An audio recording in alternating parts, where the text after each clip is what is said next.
Berserk. Oh man. Written since 1986, Kentaro Miura. Best fantasy comic. Hands down. Period. Hands Just down. at all. I mean, that there is. Let's be clear, dark fantasy. Oh, I mean, it is dark fantasy. I mean, if you want to know where that, like, dark fantasy vibe from Dark Souls comes from, it's directly from Berserk. Yeah. Like, without Berserk, there is none of that, like, that gritty dark fantasy, one person against insurmountable monster, like, that premise doesn't exist. Okay, so Guts is the black swordsman. He's got one eye that works, he's got a sword that's bigger than he is, a cannon arm, a machine gun, like, the classic. It's a hand crank crossbow. Hand crank crossbow, yeah, that's it. Just to thin out the hurt a little throwing bit. daggers, I mean, so, like, the idea was he used to be this kid, you know, born of, like, a stillbirth from a, like, dead woman found in a pile of corpses raised by mercenary bandits. I mean, like, this is the, like, full dark fantasy, like, origin story with Guts. Brutal. Everything is brutal times 7. Yes. It's honestly, like, harrowing sometimes. The origin story for why he uses such big swords is, he was thrown on the battlefield from the age of, like, you know, he could stand up. Right. And so swords have always just been bigger than him in his, like, mind. Exactly, in his mindset, that's always how it was. And then even as a human, he traded blows with a demon once, and survived, like one of 2 people in 1,000 years that's ever fought General Zod. Like came out a lot. Zod, exactly. And then he also killed 100 men, just normal human beings, like him. So, like, there's the manga, and then they made an anime series in, like, the 90s. And then they made some animated movies. They were cool, but they didn't do super well. But they tried out this new, like, digital hybrid animation. And they're pretty good. I would definitely recommend the movies. The movies are great. And this anime series, the new one that's released, I believe it's only on Crunchyroll, and it's only gonna be on Crunchyroll. Yeah. You can, of course, get your anime however you want. However you can.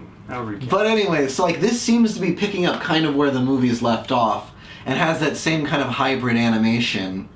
We're starting with Guts as the Black Swordsman, so Band of the Hawk is done. It's done. If you want to see that, though, definitely, and you're not into reading manga, definitely go check out the 90s anime series. It's good. It's good. And they do that him killing 100, like, soldiers for the first time really well in that series. Yeah, exactly. But, I mean, where this series picks up, he is just a superhuman already. Like, I mean, he's taking damage, he's fighting monsters, but, like, he is at apocalyptical, like, monster fighting level. He has, in the first episode, he cuts through a tree monster, like, completely with ease. He's got his cannon arm. They don't even have to explain that. First episode, you understand who Guts is. Yeah.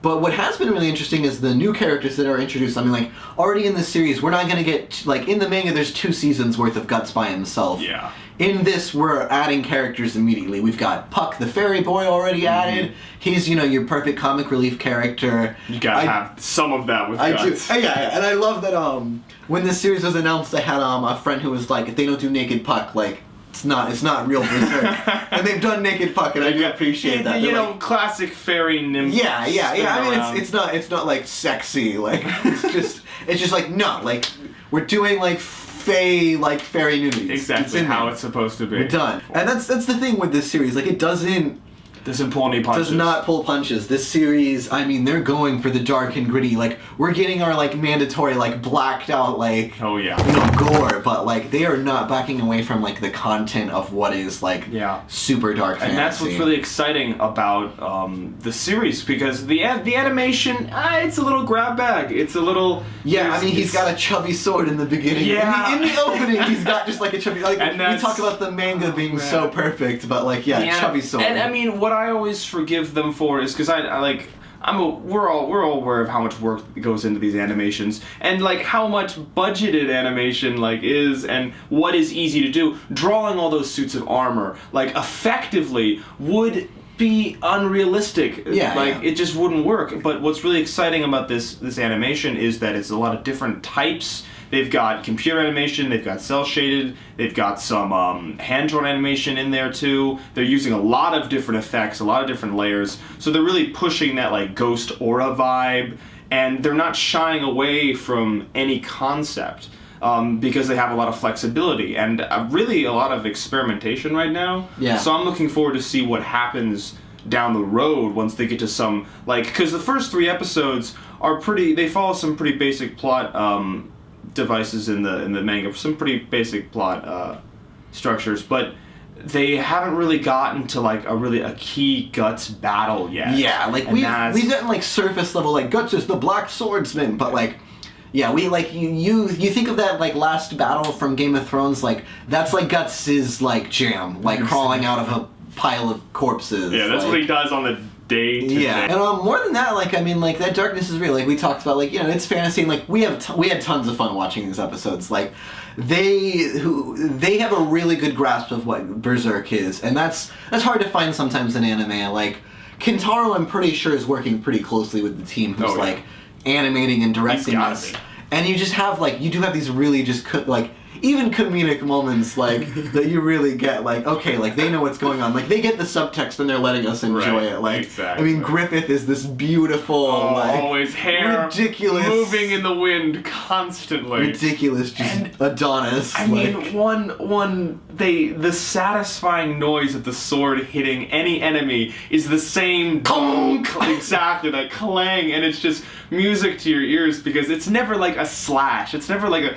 it's almost as if Guts is hitting them with like a tennis racket made of metal. Yeah, like he's just bouncing these through these monsters, and it's very satisfying to watch and hear.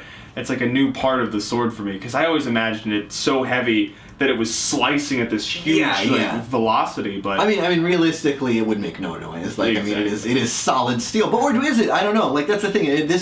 The animation brings it to life in a new way, and like as much as like the '90s one was really good, I mean, this one really grasps like the kind of majesty of it. Like I mean, they're able to like kind of pan around and show size just in a different way. There's a lot more atmosphere is the word, definitely. Yeah, I mean, especially the music, the colors. Oh, the music. The music is what I'd say honestly the highlight. Like they've really got that ancient evil chanting in the background, like to a T. And then just like you said, noise in general, like the sounds, the soundscape, and like the sound effects. Mm-hmm. All the voice acting so far. Yeah, the voice acting's good. It's good. But yeah, no, if you haven't experienced Berserk in manga form, the old '90s anime form, or the movie form, like definitely check this out because I think people can really get into it. I mean, it is really it is fantasy horror, and so like it is intense. Like it's not the weirdness scale here is pretty. It's pretty high. Like not in the anime level we normally talk about, but in that just like no, this is dark fantasy horror. Like Berserk likes to deal with a lot of like repression, a lot of sexual stuff. And I mean, the blood and the gore you get used to, but yeah.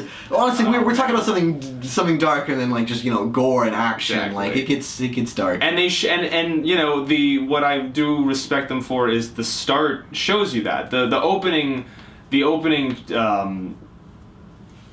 theme shows you the Band of the Hawk. It's kind of like a recap of everything. Yeah, it's a recap of what turned Guts into what he is. Exactly. And if you watch that and you're not about that, then the show probably isn't for you. But if you can watch the opening and you're like, yeah, I get what this is talking about. Okay, this is all right. I'm gonna be pretty freaked out a couple times. It's an adult show. They had to show it at 2 a.m. on Cartoon Network when the 90s anime was on. And it's not nearly as graphic as this one. I know that one. But yeah, buckle up and check it out. Check it out.